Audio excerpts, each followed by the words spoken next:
will detect any defect if the goods or services would have. It will also improve efficiency, consistency and customer satisfaction. This we will know in detail in further slides. Next. Now let's look at the objective. So the first objective is ensuring customer satisfaction. So by this QC process, when the product or service which will meet up to the set standard, it would automatically increase the quality so that it would meet the customer expectation, which in turn will increase customer satisfaction. Second one is maintain consistency. So QC also help us to make a consistent high quality product, not sometimes good or sometimes bad. Now the third, as we will detect the defects in this process, it would help us to like separate it and then remove it so that there wouldn't be any extra wastage. Now functions. So in this we will check in this process we will check the inputs as well as the finished product through output and then compare output with the defined quality standard, which means the finished product that we got, we are going to compare it with the quality standard that has been set. Now the third, if we will detect any defective product, we will like separate it and then we will remove it. Now next let's look at the diagram. So it is a cycle of quality control. The first one is there will be a benchmark or a standard set, then that should be judged with the product or a service with a benchmark, then analysis variance between control and actual, which means the difference between the finished product and the standard. So we will see what is the difference comes and check variable statistic limit. This means when the difference would come, we would look that if it is huge or it is manageable, and according to that we will take corrective actions and then we will decide some steps to improve the quality. Next, merits and demerit. First, as we have learned it earlier, that QC helps us in producing high quality product, so which will in turn build customer trust and loyalty, and it would also decrease any complaints which would come from the customer, and it would improve efficiency as well as the reputation of the product or the company.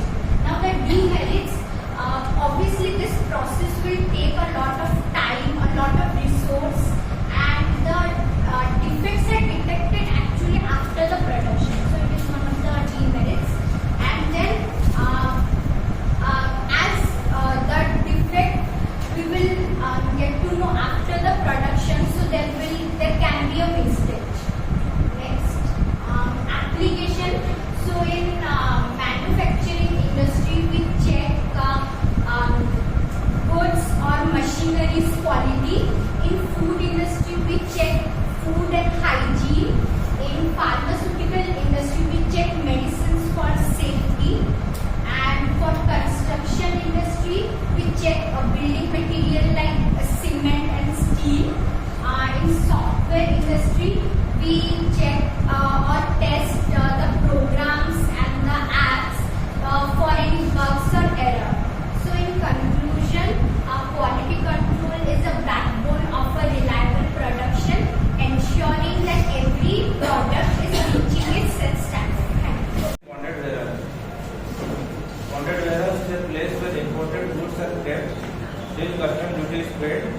They stay there under bond until importer pays the duty. And the duty tax is paid until goods come out. And the bonded warehouse is under custom control. The importer has to give a bond promise that the importer has to give a guarantee of bond promise that goods will be paid later. It is mostly found in airports and big markets. And storage is allowed for long period up to 1 to 3 years. Types of bonded warehouse. First one is government bonded warehouse. It is owned by government and managed by custom. For example, a warehouse near Mumbai port is managed by custom department. Second one is private bonded warehouse. It is owned by private company but needs a government license. For example, a logistic company keeps its own warehouse for its goods. And second, I have to explain with the diagram. Bonded warehouse overview. First, the goods come from foreign countries through ships or aeroplanes. Then they reach India. Then after that, the custom department checks the custom duty or paperwork. Then it goes to custom bonded warehouse. After that, its goods have to be released. Then the importer has to pay custom duty. And then best bonded warehouse. This is the company that manages the warehouse. After that, the goods are sent from the bonded warehouse to customer warehouse or shop. And then next is customer community for export internationally. Here, if the goods have to be sent abroad, then again the customer officer checks the paperwork. Then it is sent to the port. Then in terminal service, the goods are packed and loaded. And then it's sent abroad to ships or aeroplanes. Advantages are importer gets more time to pay duty. Goods can be stored for safety for months or periods. It is useful for seasonal goods like gold or Diwali items. Traders can import in bulk and sell slowly. Help exporters goods can be re-exported without duty. Protect goods from theft, weather and damage. And the disadvantages are storage cost is high.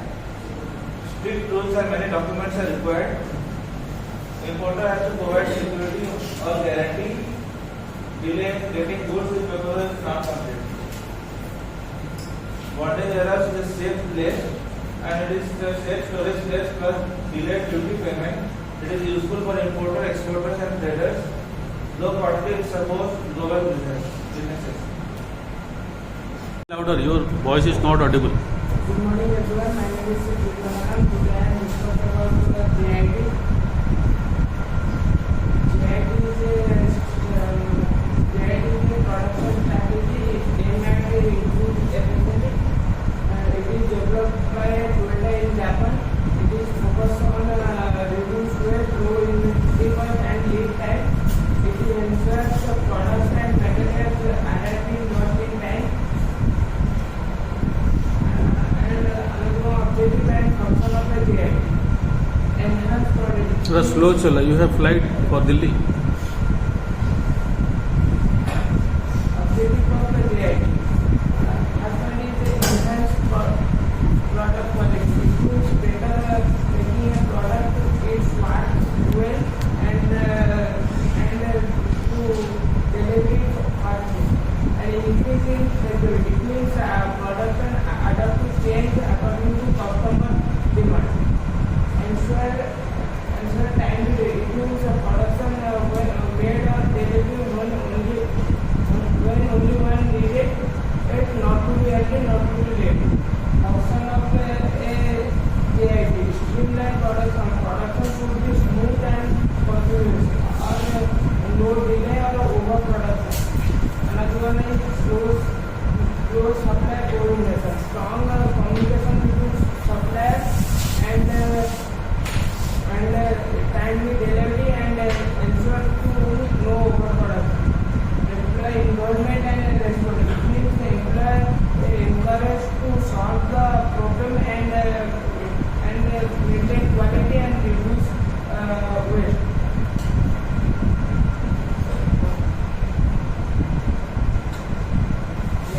Hey, go to the previous one. Elaborate this one. Reduce inventory. It means the less Reduce inventory. Then next one is minimize setup time. minimize setup time, improve production flow and eliminate waste, increase in trading productivity and improve quality. Go closer to the PPT.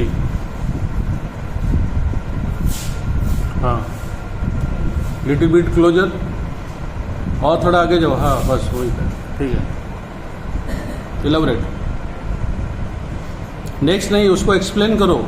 reducing the decrease less spend money in managing and stock. Minimize the setup time. It means faster to smooth the production and reduce the waste time. Improving the production flow. It means production should be smooth and get a faster way. Another one is eliminate waste. Eliminate waste means reduce the waste of do not add value of the waste and remove the wasting of the time. Another one is increasing product. It enhances the quality of the product and the optimize the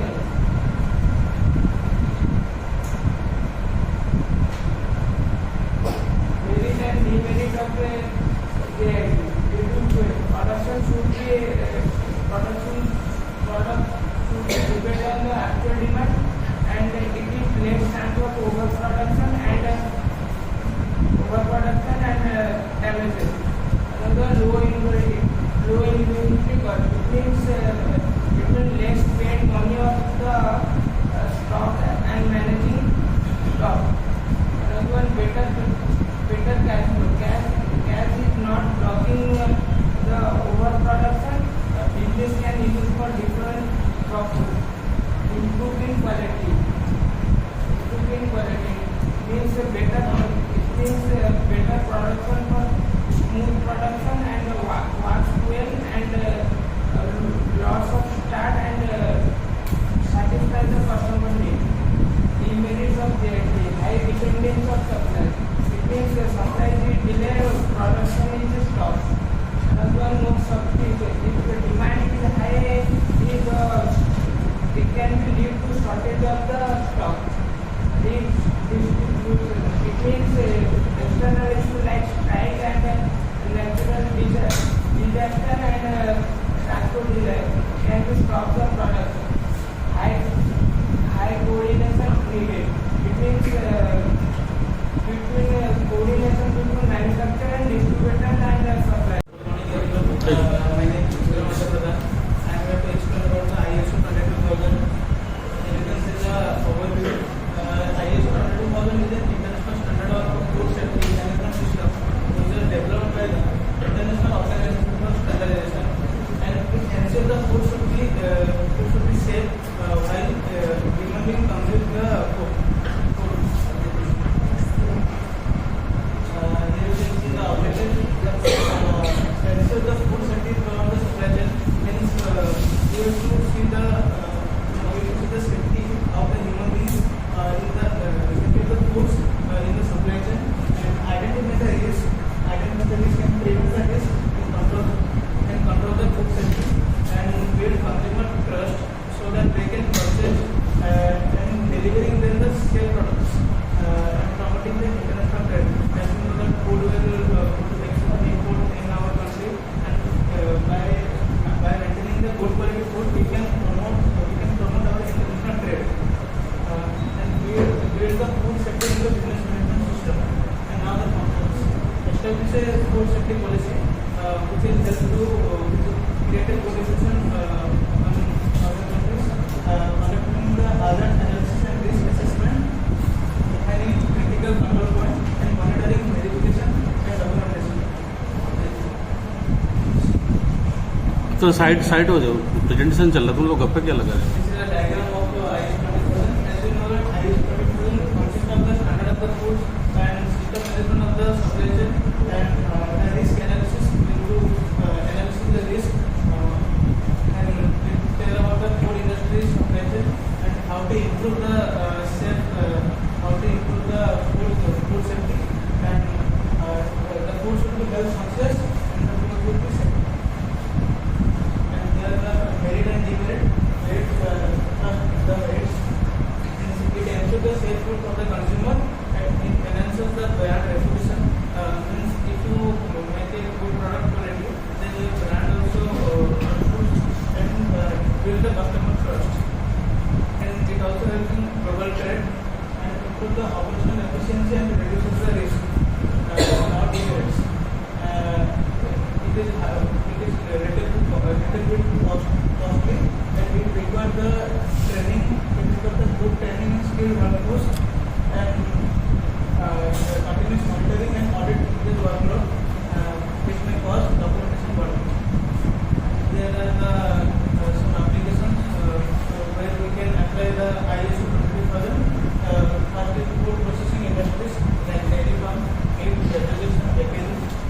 Next, restaurants and catering services, and food packaging and distribution companies, and retailers, supermarket and exporters, agriculture, producers and suppliers, any business involved in the food supply chain. My name is Aishwarya and I will discuss on the topic Industry 5.0. This is the overview that we refer to the next industrial revolution, that is after 4.0, Industry 5.0. It focuses on human and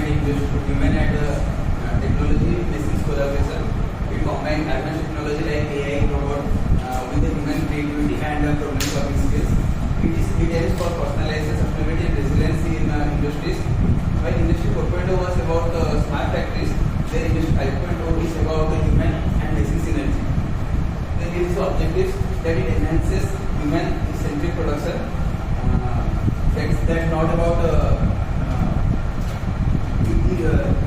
employees are there to assist the machines, not just about to replace the humans. Then it creates sustainable and eco-friendly manufacturing systems. It promotes customized and valuable products for consumers. It achieves resilient and flexible supply chains. Then balance efficiency with the social responsibility.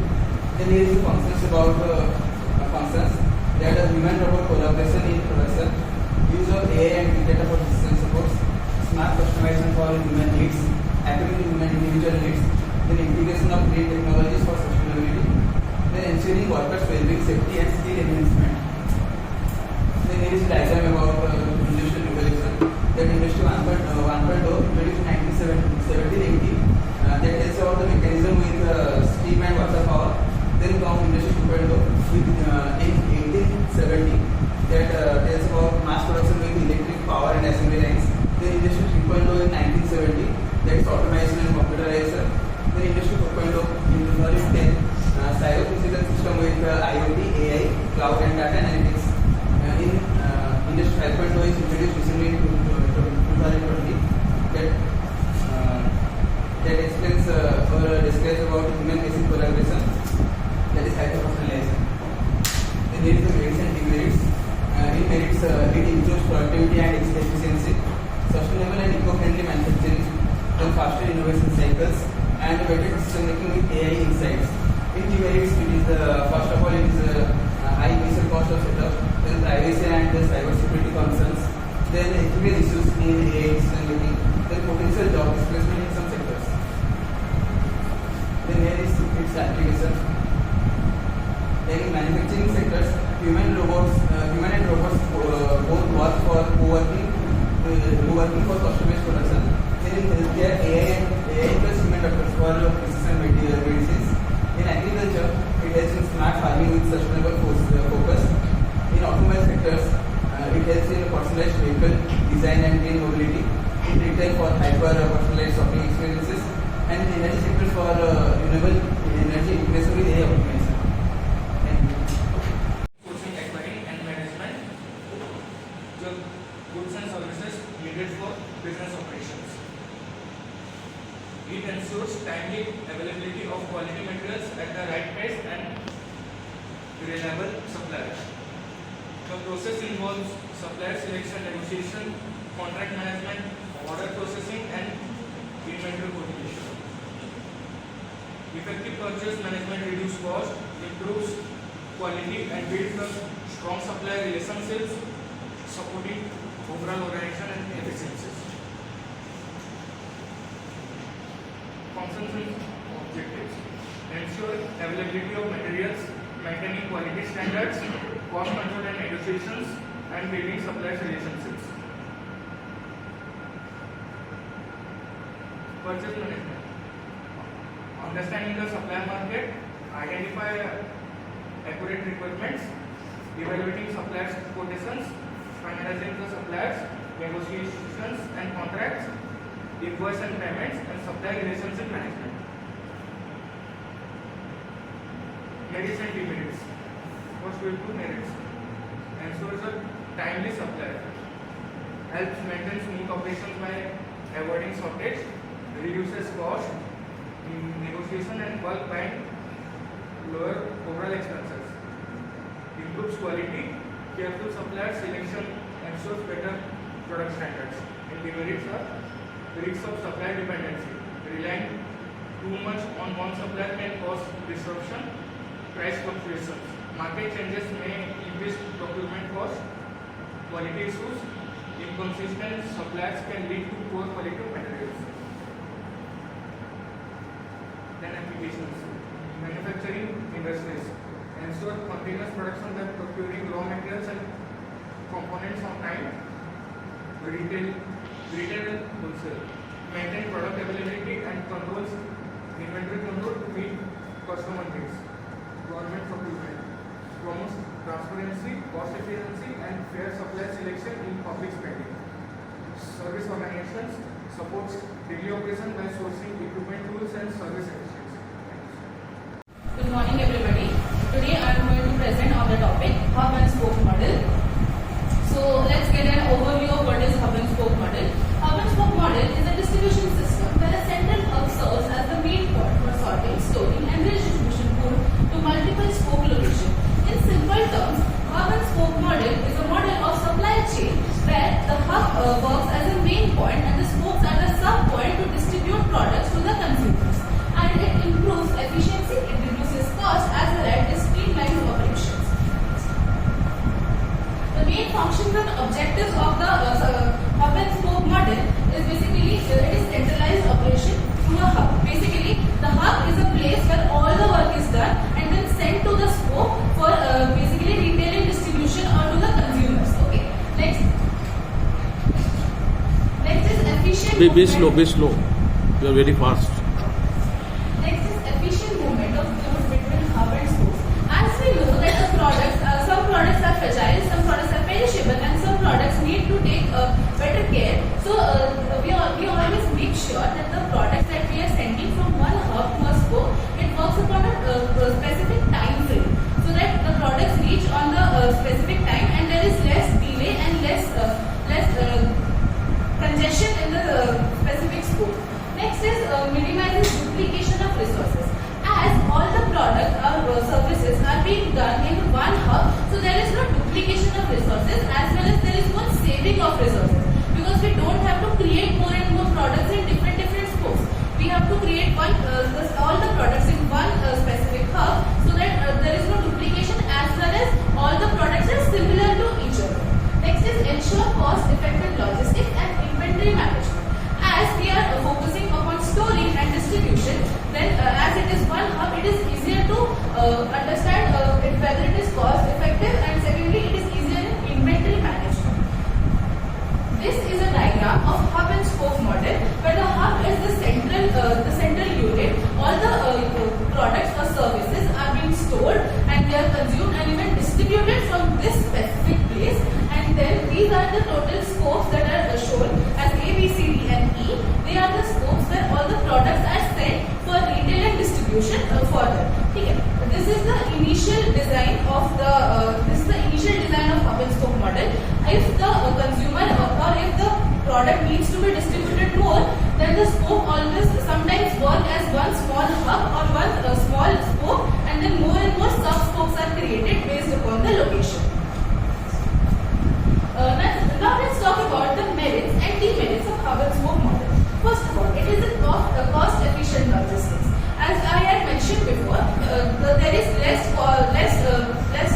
price involvement in this model. Secondly, it is a centralized control, so that we can control all our function in one specific hub. We don't have to keep track of every specific spoke here. Next is better demand forecasting. As we know that which spoke needs more and more products and which needs less products, we can make sure we can forecast it based upon the hub that we have created. Next is scalability to new markets.